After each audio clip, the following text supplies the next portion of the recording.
Logic building हमारा आज का टॉपिक है। लॉजिक बिल्डिंग, ठीक है। लॉजिक बिल्डिंग में क्या होता है कि सबसे मेन चीज़ ये होती है कि आपको लॉजिक बिल्डिंग करना क्यों है, वो आपको समझना इम्पोर्टेंट है, ठीक है। लॉजिक बिल्डिंग क्यों करते हैं? अगर कोई आपको प्रोग्राम बनाना है, फिर वो किसी का भी हो, शायद चाहे वो आपका छोटा सा लीप ईयर का प्रोग्राम क्यों ना हो, या फिर कोई आपका कोई इफ एल्स का छोटा मोटा प्रोग्राम हो, या फिर किसी स्विच केस का हो, या फिर कोई और, उसमें क्या होता है, सबसे इम्पोर्टेंट चीज़ होती है लॉजिक। अगर आप लॉजिक नहीं लगाओगे तो आपका प्रोग्राम रन नहीं होगा।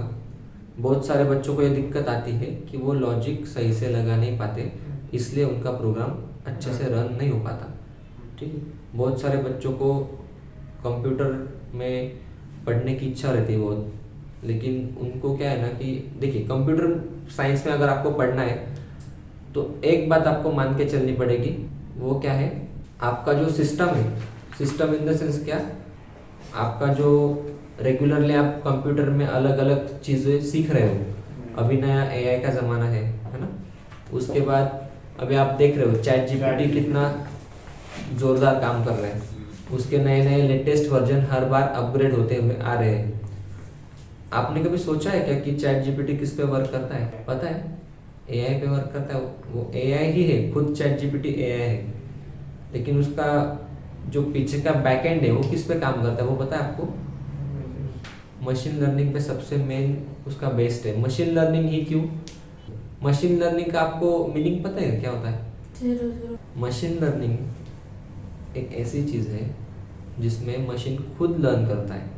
अगर आपने कुछ चीज़ें उसको इनपुट दी, ठीक है, इनपुट देने के बाद सबसे मेन चीज़ क्या करेगा वो, अगर सपोज आपको कुछ एक्सपेक्टेड आउटपुट नहीं मिला चैट जीपीटी की तरफ से, तो चैट जीपीटी को आप बता सकते हो कि मुझे XYZ एक्सपेक्टेड आउटपुट चाहिए था, लेकिन मुझे वो आउटपुट मिला नहीं है।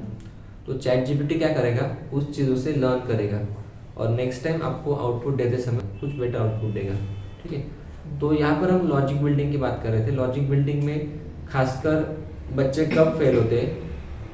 पहली बात तो वो प्रोग्राम क्या है वो समझ नहीं पाते अच्छे से, ठीक है।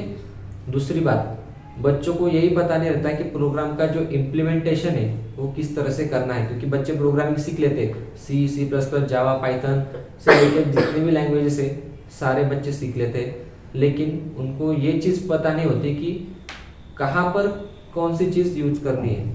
अगर आपने लाइफ में ये चीज़ सीख ली तो आप प्रोग्राम में क्या लाइफ में भी सक्सेसफुल हो जाओगे। करेक्ट? बराबर बात करोगे? तो अगर आपको लॉजिक बिल्ड करना है तो सबसे मेन चीज़ आपको ये मालूम रहना चाहिए कि आपका जो प्रोग्राम है वो किस तरह से वर्क करने वाला है। जैसे कि फॉर एग्जांपल कोई कैलकुलेटर बनाना है, एकदम बेसिक प्रोग्राम बताता हूँ। कैलकुलेटर का वर्किंग क्या होता है? अरिथमेटिक ऑपरेशंस करना, ठीक है। तो अरिथमेटिक ऑपरेशंस जब आप कर रहे हो तो अरिथमेटिक ऑपरेशंस परफॉर्म करते टाइम आपको क्या क्या लगने वाला है? Plus, minus, divide, right. तो उसी तरह से आपको, जैसे मैंने अरिथमेटिक ऑपरेशन का नाम लिया, आपको समझ में आ गया कि आपको करना क्या है ना। तो कैलकुलेटर इस बेस पे बनेगा, इस कंसेप्ट पे बनेगा, ये आपको पता चल गया। वैसे ही अगर आपको कोई नया दूसरा प्रोग्राम मिला, जैसे कि और कुछ बेसिक प्रोग्राम ले लेता हूँ मैं, जैसे कि इवन और ऑड, उसका प्रोग्राम आपको पता है। इवन ऑड में क्या होता है? इवन ऑड का प्रोग्राम सॉल्व करते टाइम आपको पहले ये पता होना चाहिए कि इवन और ऑड किसको कहते हैं। बच्चे रहते हैं क्या करते हैं, एग्जाम्स के लिए पूछने वाले हैं, फॉर्मूला रट्टा मार के जाएंगे, formula in the sense logic रट्टा मार के जाएंगे, एग्जाम में लिख के आएंगे। वो 3 इडियट का डायलॉग सुना है क्या आपने?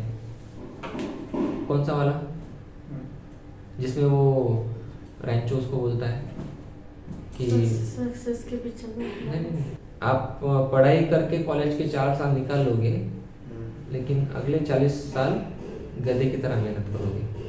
समझ गए? हाँ।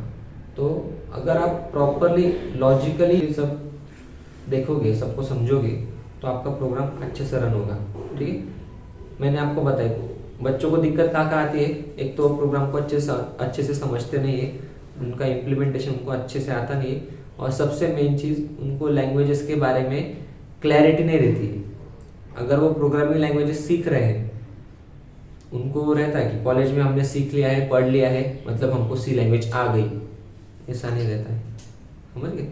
अगर मैं आपको पूछूं सी लैंग्वेज का फाउंडर कौन है, वो is the father of C language, तो आप मुझे 2 मिनट में आंसर कर दोगे, डेनिस रिची, है ना।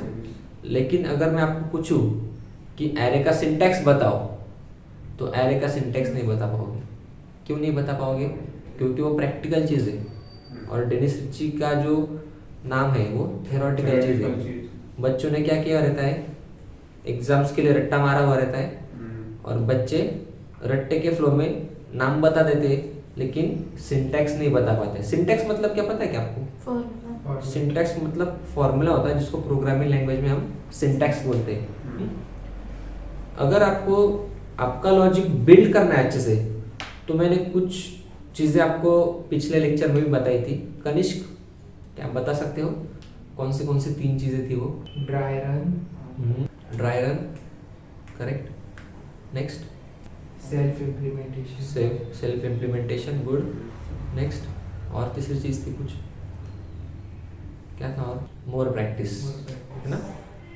ड्राई रन, देखिए अभी मैं तीनों चीज़ें आपको अच्छे से समझा देता हूँ। फर्स्ट क्या है? Dry run.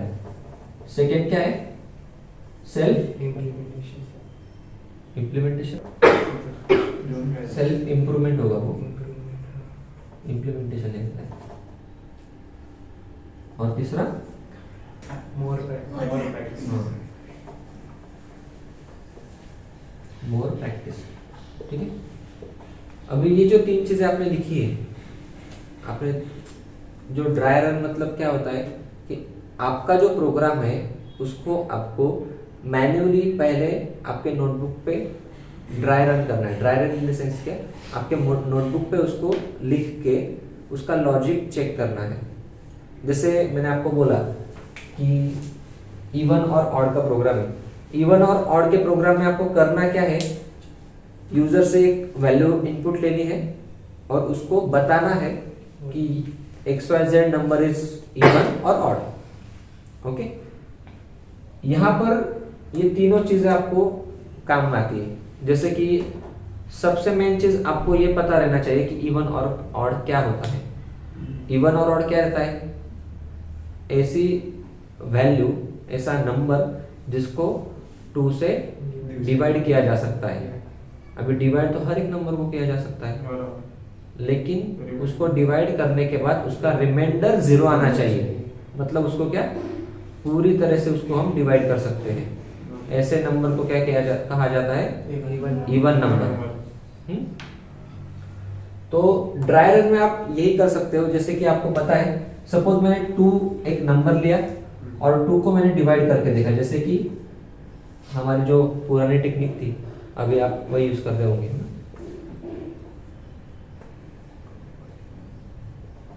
अभी मैंने 2 नंबर लिया, 2 नंबर को 2 से डिवाइड किया, 2 1 2, राइट। मतलब उसका रिमाइंडर क्या आया? 0।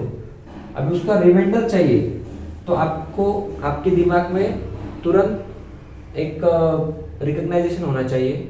एक फंक्शन कॉलिंग आपने सीखा है, आपके दिमाग का फंक्शन आपको कॉल करना चाहिए कि अगर मुझे रिमाइंडर चाहिए तो मुझे, हमने अरिथमेटिक ऑपरेशन में एक ऑपरेटर सीखा है जिसका नाम क्या है? Modulus operator. वो मॉड्यूलस ऑपरेटर क्या करेगा? मुझे रिमाइंडर रिटर्न करके देगा, है ना। तो अगर आपको रिमाइंडर रिटर्न करना है तो उस केस में आप मॉड्यूलस ऑपरेटर का यूज करना पड़ेगा, राइट। तो आप तुरंत क्या करोगे? सपोज मैंने यूजर से इंटीजर नम नाम का कुछ वेरिएबल लिया है, राइट। और उस नम नाम के वेरिएबल में यूजर ने कुछ सपोज XYZ 4 वैल्यू रिटर्न करी है। 4 वैल्यू उसने इनपुट करी है और उस 4 वैल्यू का आपको चेक करना है कि ये इवन है या ऑड है। तो उस केस में आप क्या करोगे? यूजर ने दिया हुआ नंबर, उसको डिवाइड करोगे किसके साथ? 2 के साथ। डिवाइड के 2 ऑपरेशंस होते हैं। एक डिवाइड ऑपरेटर पता है आपको, और दूसरा modulus modulus operator. Operator. Divide operator का काम क्या है? क्वोशंट रिटर्न करना, और रिमाइंडर कौन रिटर्न करता है? मॉड्यूलस ऑपरेटर रिटर्न करता है ना। तो आप सीधे यहाँ पर क्या करोगे, नंबर मतलब यूजर ने दिया हुआ एक नंबर, उसको डिवाइड करोगे 2 के साथ, लेकिन डिवाइड करने के बाद इसका जो रिजल्ट है वो क्या होना चाहिए? इक्वल होना चाहिए। किसके साथ? 0 के साथ। तो ये हो गया आपका परफेक्ट लॉजिक इवन और ऑड नंबर के लिए। समझ गए? इस तरह से आपको उसको ड्राई रन करना है। इसको बोलते हैं ड्राई रन करना। मतलब क्या? खुद से नोटबुक पे एक लॉजिक बनाना, उसको हम बोलते हैं ड्राई रन करना। समझ में आ रही बात? हाँ, कुछ दिक्कत है यहाँ तक? ठीक है। इफ एल्स किंवा व्हाईल लूप मध्ये आपण डायरेक्ट लिहितो, तर मग ते तिथे आपण असं लॉजिक नाही दाखवू शकत. सगळ्यात महत्त्वाची गोष्ट काय असते की जेव्हा तू ड्राय रन करतेस, ड्राय रन करताना काय असतं, आपल्याला नोटबुकवरती इम्प्लिमेंटेशन करून बघायचं असतं. तोपर्यंत प्रोग्रामला हात पण लावायचा नाही, एबीसी सॉल्व पण नाही करायचा आहे. ठीक आहे. जेव्हा तुझं लॉजिक स्वतः तू ड्राय रन करून इम्प्लिमेंट करशील, त्याच्यानंतरच तू प्रोग्रामला हात लाव. का? कारण काय होईल, तू प्रोग्राम टाईप करशील, सुरुवात करशील प्रोग्रामची, लॉजिकपर्यंत येशील. ठीक आहे. समजा युजरकडनं व्हॅल्यू इनपुट घेतल्या, युजरकडनं व्हॅल्यू इनपुट घेतल्यानंतर सुद्धा तुला पुढे मेन लॉजिक लावायचंच आहे ना, बरोबर. जेव्हा तुम्ही मेन लॉजिक लावणार, मेन लॉजिक लावताना प्रॉब्लेम काय होईल तुमचा, की तू प्रोग्राम टाईप करशील, तुला तेव्हा सुचणारच नाही की नेमकं करायचं काय मला. तर ते सुचण्यासाठी तुला ड्राय रन मध्ये पहिले तुझं लॉजिक बिल्ड करायचं आहे, आणि मग त्याच्यानंतर त्याला प्रोग्राममध्ये इन्सर्ट करायचं आहे. आलं लक्षात? जैसे रफ वर्क करते हैं, जैसे रफ वर्क करते हैं वैसा ही इसको हम ड्राई रन बोलते हैं. अंडरस्टैंड? कुछ दिक्कत यहाँ तक? कुछ प्रॉब्लम, कुछ question? Very good, smart student. ठीक है. सेकेंड पॉइंट क्या है? Self improvement. सेल्फ इम्प्रूवमेंट मतलब क्या कि अगर आप सी लैंग्वेज फॉर एग्जांपल सीख रहे हो, सी लैंग्वेज सीखते समय आप क्या करोगे? कोई कोचिंग ज्वाइन करोगे, या फिर कुछ लोग यूट्यूब से सीखते हैं, कुछ लोग अलग अलग वेबसाइट से सीखते हैं. ऐसे बहुत सारे इंटरनेट पे वेबसाइट है जिससे आप सीख सकते हो प्रोग्रामिंग लैंग्वेजेस भी. तो बहुत सारे लोग अलग अलग तरीके से लैंग्वेजेस सीखते हैं, लेकिन लैंग्वेज सीखने के बाद उनको खुद का पहले नॉलेज टेस्ट करना ज़रूरी है कि उनको कहाँ तक वो लैंग्वेज आ रही है. अगर आप बोलोगे कि मैंने सी लैंग्वेज सीख लिया है और उसमें से आपको स्विच केस का कोई बेसिक सा प्रोग्राम भी नहीं आ रहा है, तो हम क्या बोलेंगे? आपने सी लैंग्वेज खाली पढ़ी है, सीखी नहीं है. सीखना मतलब क्या? वो सारी चीज़ें हमें इम्प्लीमेंट होना, मतलब जो कुछ भी चीज़ हम सोच रहे हैं उसको हम प्रैक्टिकली पीसी पे उतार सकते हैं. उसको क्या बोलते हैं? सीखना.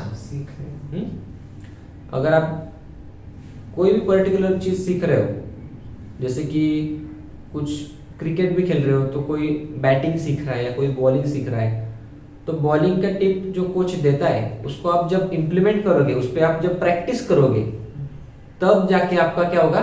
सेल्फ इम्प्रूवमेंट होगा. एम आई राइट? जब आप उस पर प्रैक्टिस करोगे तब जाके आपका सेल्फ इम्प्रूवमेंट होगा, और उसके बाद आपको लगता है कि हाँ मैं ये चीज़ सीख गया हूँ, तो उससे जो एडवांस चीज़ है आपको उसको सीखने में आपको आपका मन लगाना है. ठीक है. क्योंकि क्या होगा, अगर आपने सी लैंग्वेज सीख लिया, सी लैंग्वेज पे तो आपको कॉर्पोरेट में जॉब नहीं मिलेगी. खाली सी लैंग्वेज पे आपको क्या करना पड़ेगा? अलग अलग प्रोग्रामिंग लैंग्वेजेस सीखनी पड़ेगी. अगर आप अलग अलग प्रोग्रामिंग लैंग्वेजेस सीखते हो तब जाके कॉर्पोरेट में कोई आपको पूछेगा. और अभी मैंने आपको बताया कि एआई क्या कर रहा है. ठीक है. तो सेल्फ इम्प्रूवमेंट में हम और क्या बात कर सकते हैं? सेल्फ इम्प्रूवमेंट में अगर आप कोई लैंग्वेज सीख रहे हो, जैसे कि आपने सपोज बेसिक प्रोग्राम है हेलो सी का जो प्रोग्राम है वो आपने प्रिंट करा लिया, उसका आउटपुट जनरेट कर लिया. आउटपुट जनरेट करने के बाद एक प्रोग्राम आप कितने अलग अलग तरीके से, अलग अलग टेक्निक से लिख सकते हो, उसका भी आपको एक बार चेकआउट करना है. ठीक है. क्योंकि एक प्रोग्राम हम 6 से 7 टाइप में लिख सकते हैं. अगर आपने इफ एल्स का कोई छोटा सा प्रोग्राम लिखा है, इवन ऑड हो गया, लीप ईयर का हो गया, ये सारे बेसिक प्रोग्राम्स है, तो आप बेसिक प्रोग्राम तो रन कर रहे हो अच्छे से, लेकिन उसके बावजूद फिर आपको क्या लगता है, अरे मुझे तो सब प्रोग्रामिंग आ रही, मैं सब प्रोग्राम अच्छे से रन कर रहा हूँ, तो मुझे इस पे प्रैक्टिस करने की ज़रूरत क्या है। लेकिन अगर उसी लड़के को मैं कोई दूसरा थोड़ा एडवांस लेवल का प्रोग्राम दे दूँ तो वो लड़का वहीं पे अटक जाता है। क्यों अटकता है? पहली बात तो उसको एक ओवर कॉन्फिडेंस रहता है कि मुझे सब आता है। दूसरी बात, ओवर कॉन्फिडेंस रहने की वजह से वो क्या करता है, प्रैक्टिस से मन हटा लेता है। ठीक है, और प्रैक्टिस से एक बार मन हटा लिया तो फिर उसकी डूबती नैया चालू हो जाती है। इसीलिए अगर आपको कोई बेसिक चीज आ रही है तो उसको आप एडवांस में कैसे कन्वर्ट कर सकते हो, उस पे आपको ध्यान देने की जरूरत है। समझ गए? सेल्फ इंप्रूवमेंट ये वही है। जैसे अगर आपको किसी भी XYZ प्रोग्राम का, जैसे अभी आपका मैंने एक प्रोग्राम बताया था लास्ट टाइम, कौन बनेगा करोड़पति का। बहुत ही बेसिक प्रोग्राम है, इजी प्रोग्राम है, आपको पता है। लेकिन वो मैंने कब लिया? जब आपको मैंने इफ एल्स स्टेटमेंट जब सिखाया, इफ एल्स लैडर जब सिखाया, उस वक्त मैंने आपका वो प्रोग्राम लिया। उसके पहले लिया क्या? नहीं लिया। क्यों नहीं लिया? क्योंकि आपने तब तक इफ एल्स सिखा ही नहीं था ना। तो मतलब क्या, अगर आप कोई चीज देख रहे हो कि मुझे ये चीज मुझे बनानी है, लेकिन उससे पहले उसका नॉलेज आपको होना जरूरी है। सेल्फ इंप्रूवमेंट समझ में आ रहा है कि ऊपर से जा रहा है? उसके बाद मैंने आपको एक और टास्क दिया था, ATM का प्रोग्राम बनाने बोला था। बोला था? हाँ। तो आपने बनाया था वो प्रोग्राम? सबने बनाया था, है ना? कुछ लोगों ने बनाया था, कुछ का अभी बाकी है, क्योंकि वो वहां तक पहुंचे नहीं।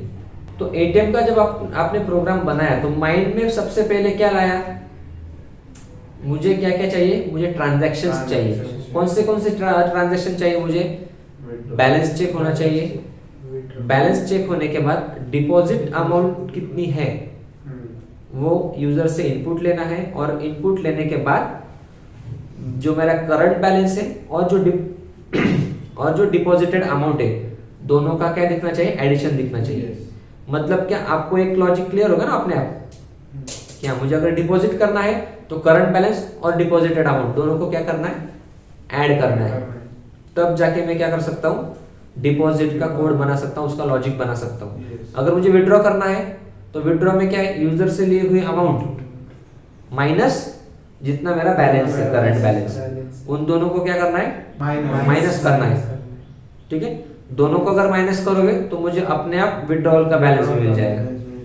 ठीक है, मतलब क्या, आपको ये जो चीजें अपने आप अभी हिट हो रही है ना, तो यही होता है आपका लॉजिक बिल्डिंग।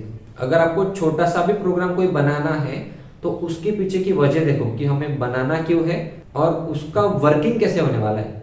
अभी आप ATM मशीन में जाते हो, उसमें आप जब कार्ड इंसर्ट करते हो तो कार्ड इंसर्ट करने के बाद क्यों इतना सारा प्रोसेसिंग होता है? उसके पीछे का आपको बैकएंड पता है क्या? कुछ आपने देखा? ATM कार्ड में एक चिप रहती है ना? तो वो चिप मतलब क्या है? आपके अकाउंट का डेटा है सब, उसमें सारा आपके अकाउंट का डेटा फीड रहता है।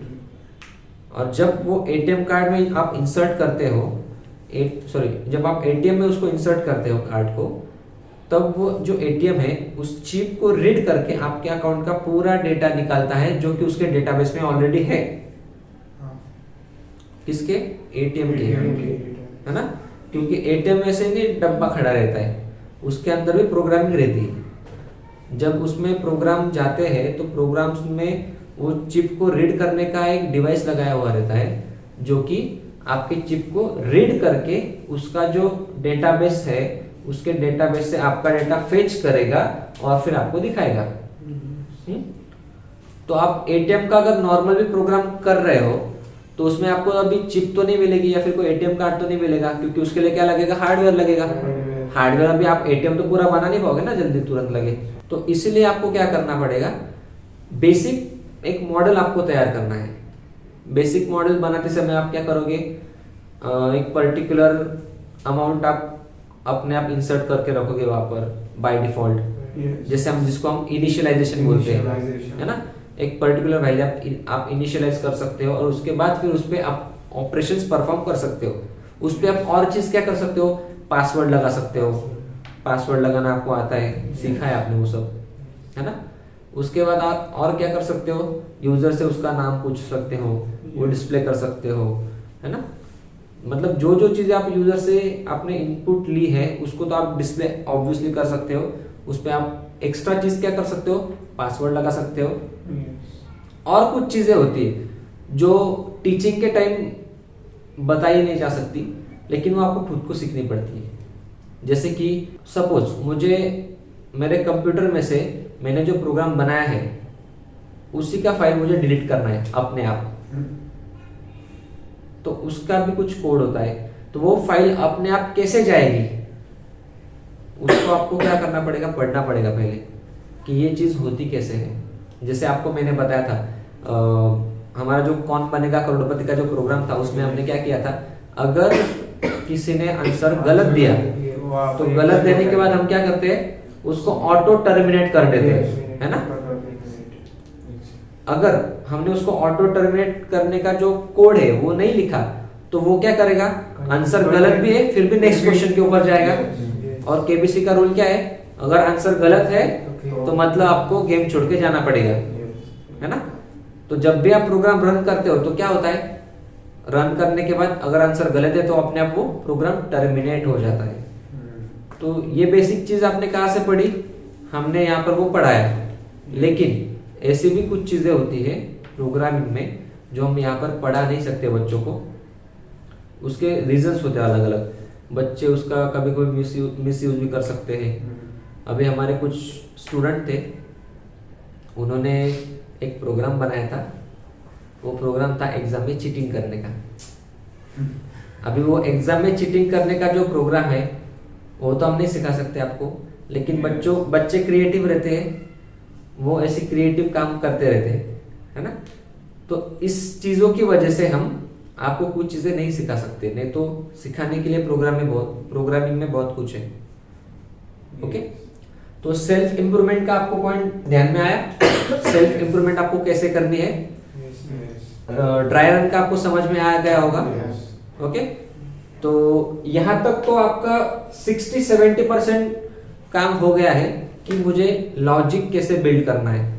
बहुत सारे लोग होते हैं, हाँ भाई पढ़ाई करते रहो, प्रैक्टिस करते रहो, लेकिन अगर प्रैक्टिस भी करनी है तो किस चीज की करनी है। एक ही प्रोग्राम आप बार बार थोड़ी लिखते बैठोगे, तो उससे आप क्या कर रहे हो, आप उसी प्रोग्राम की प्रैक्टिस कर रहे हो। प्रैक्टिस करो इन द सेंस क्या, कि आपको अलग अलग प्रोग्राम्स की प्रैक्टिस करनी है। ऐसे प्रोग्राम जो आपने सीखे हैं और जो आपको बेसिक प्रोग्राम आते हैं उसके एडवांस प्रोग्राम कैसे हो सकते हैं, उसकी आपको प्रैक्टिस करनी है। समझ गए? ठीक है। थर्ड पॉइंट क्या है हमारा, मोर प्रैक्टिस। उसी के हम अभी बारे में हम बात कर रहे थे। जैसे मैंने आपको बोला कि अगर आपको प्रैक्टिस करनी है, किसकी करनी है, जो आता है उसकी नहीं करनी है, जो नेक्स्ट लेवल का है उसकी करनी है ना। जैसे इफ एल्स स्टेटमेंट आपने पढ़ा, इफ एल्स स्टेटमेंट में हमने सबसे पहले बेसिक प्रोग्राम लिया था, क्या था वो, ग्रेटर नंबर का। अभी ग्रेटर नंबर का मैंने इफ एल्स में भी लिया है और इफ एल्स लैडर में भी लिया है, लेकिन दोनों में फर्क क्या है। अगर इफ एल्स में आप पढ़ रहे हो तो आपको 2 नंबर को कंपेयर करना है, इफ एल्स लैडर में पढ़ रहे हो तो आपको 3 नंबर को कंपेयर करना है। समझ गए? तो मोर प्रैक्टिस ऐसे ही होती है। अगर मैंने आपको शुरुआत में भी बताया, एक प्रोग्राम 6-7 टाइप से आप लिख सकते हो, तो आपको इस चीज के बारे में प्रैक्टिस करनी है कि आप 6-7 टाइप से उस प्रोग्राम को कैसे लिख सकते हैं। अगर आपको प्रोग्रामर बनना है, आपको अच्छे से लॉजिक बिल्ड करने हैं, तो ये सारी चीजें आपको आनी जरूरी है। समझ गए?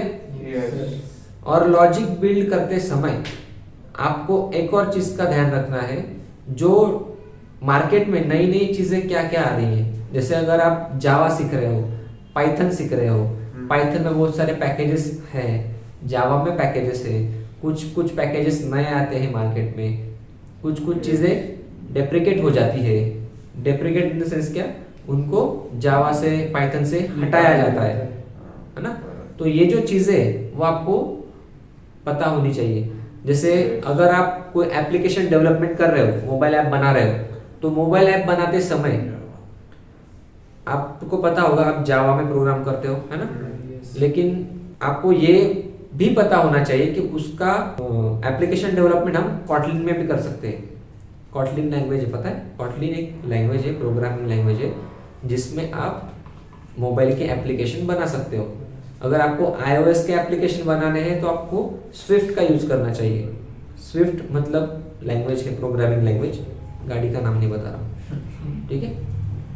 बहुत सारे लोग गाड़ी समझ लेते हैं। आपने अगर आप इंस्टाग्राम पे रील देखते हो तो उसमें आपने देखा होगा, एक इंटरव्यू के लिए एक लड़की जाती है तो उसको वो पूछता है कि आपको स्विफ्ट आती है? तो बोलती है हाँ सर, बहुत अच्छे से चला लेती हूँ। उसके बाद फिर वो पूछता है आपको एक्सेल आता है? तो उसको इंटरव्यू लेने वाले को गाली दे बैठती हो। अभी इन दोनों का भी आपको डिफरेंस पता रहना चाहिए ना। अगर स्विफ्ट पूछ रहा है, आप कंप्यूटर के इंटरव्यू का आए हो, तो आपको स्विफ्ट मतलब लैंग्वेज है, ये आपको पता रहना चाहिए। अभी ठीक है, ये एक रील थी, एक जोक के लिए उन्होंने बनाई थी, लेकिन ऐसे ऐसे इंसिडेंट्स फ्यूचर में हो सकते हैं, होके भी गए होंगे। अभी वो जो पूछ रहा है कि एक्सेल आपको आता है, तो ऑब्वियसली वो कपड़ों का साइज तो नहीं पूछ रहा है। अगर आप कंप्यूटर के इंटरव्यू के लिए गए हो तो ऑब्वियसली वो कपड़ों का साइज तो नहीं पूछ रहा ना। आपको एक्सेल आता है मतलब क्या, माइक्रोसॉफ्ट एक्सेल आता है क्या, ऐसा वो पूछना चाह रहा है। तो उसको आप ऐसे पूरा तो नहीं पूछोगे, डायरेक्टली पूछोगे ना, एक्सेल आता है क्या, वर्ड आता है क्या, पावर पॉइंट आता है क्या, करेक्ट? तो ऐसी चीजें हैं जो आपको लॉजिकली समझनी भी जरूरी है, जो क्या आजकल के बच्चे इंस्टाग्राम फेसबुक की वजह से नहीं समझ पाते। इंस्टाग्राम पे अगर आप देख रहे हो तो बहुत सारे इंपॉर्टेंट रील्स भी होती है जिसमें अच्छी अच्छी चीजें सिखाई जाती है, जो कि आपको प्रोग्रामिंग में यूज होने वाली है। अगर कोई डिजिटल मार्केटिंग सीख रहा है तो उसके लिए भी बहुत सारे टूल्स अवेलेबल है, बहुत सारे वेबसाइट्स अवेलेबल है जिससे आप सीख सकते हो। तो लॉजिक बिल्डिंग करने के लिए क्या क्या चीजें आपको चाहिए? पहली चीज क्या है? क्या है पहली चीज? Driver. Second self improvement. Third more practice. तीनों चीजें आपको अच्छे से समझ में आ गई है? कुछ इशू है इसमें? 100%? कुछ पूछना चाहते हो? ईश्वरी, तुला समजलं का बाळा? ओ सर, समजलं. गुड. तुला समजलं का? नाही समजलं तर परत व्हिडिओ बघू. मग आता लॉजिक बिल्डिंगला काही प्रॉब्लेम येईल का? नाही. आला तर मी आहेच, पण यायला नको पाहिजे आता या लेक्चर नंतर. तर अशा प्रकारे आपण लॉजिक बिल्डिंगचं आजचं लेक्चर बघितलं आहे. आजचं प्रवचन जर तुम्हाला आवडलं असेल तर यूट्यूबला जाऊन सबस्क्राईब करा, लाईक शेअर कमेंट करायला विसरू नका आणि लवकरच भेटू आपण पुढच्या व्हिडिओमध्ये. ठीक आहे, अभ्यास करा चांगला, नीट लँग्वेज शिका आणि डेली स्पीचची नावं सांगणं म्हणजे लँग्वेज शिकणं असं नसतं, हे समजा. फाउंडर का नाम बता दिया मतलब लैंग्वेज सीख गया, ऐसा नहीं रहता, ऐसा बता